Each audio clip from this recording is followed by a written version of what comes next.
Yeah, you know, a lot of people hoping not to get rain on their elephant ears or their scones, Mike. They still taste good, though. So inland, I think we're going to be fine. In fact, I just made a handy-dandy graphic that should walk you through what you can expect tomorrow. Conditions will be cloudy to start off, so if you want to go out and eat some things you shouldn't eat and ride some rides you shouldn't ride, go for it. 65 and cloudy. Gates open at 9:30 tomorrow. If you're planning on doing the afternoon shift, 75, mostly sunny. There will still be some wildfire haze out there. We'll talk about that in a moment. And I got some good news there. Meanwhile, if you're planning on doing the late shift, gates close at 10:30. So by about 10 p.m., we'll kind of be back where we started, 65 and partly cloudy conditions, very light winds tomorrow. But in the big picture, we've got some winds that will be pushing onshore and taking some of that haze that has been ubiquitous for the last couple of days and taking it off towards the east. It's not like there's any lack of fire or smoke out there, including across eastern Washington and up towards the Canadian border. The real area of concern right now is central Idaho, where air quality is absolutely horrible there.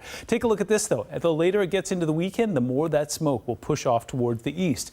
In about another, just under 2 hours, we're expecting this red flag warning to expire. We had some very dry conditions, about 15–20% humidity and some unstable air there. So the folks at the National Weather Service very wisely threw up that warning just to say, hey, be really careful there. And if you see something, say something. We don't need any more fires. Air quality alert, as you may imagine, is east of the Cascades there. The basin basically capturing all of that wildfire smoke and nowhere for it to go. So if you are planning on heading off towards the east, well, it'll be warm. We'll be seeing some partly sunny and breezy conditions on Saturday. It's going to be warm/hot on Sunday. And then as the frontal boundary moves through on Labor Day, we'll take that back into the upper 70s and upper 80s.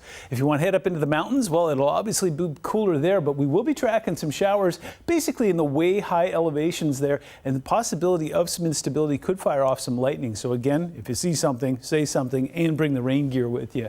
Coast is going to be considerably cooler and cloudier. In fact, we saw some drizzle earlier tonight. Chris Egan was out in Oakland for the game there tonight. He was getting rained on. Expecting more of that as we go through the evening. In fact, Sunday into Monday, frontal boundary passes through. That's going to bring some showers, but by Monday afternoon, it's looking good. And you know what? If this is all too much for you and you don't want to go anywhere, Puget Sound's going to be just fine. Some sprinkles early on Saturday. We'll see some evening sprinkles on Sunday. Temperatures getting into the lower 80s, and then we'll dial that back into the mid 70s as we make our way towards Labor Day. 7-day forecast shows, well, a little bit of something for everybody this weekend. We'll be seeing some temperatures that will be considerably cooler than they were earlier this week. And it looks like the first full week of September is going to be really comfortable.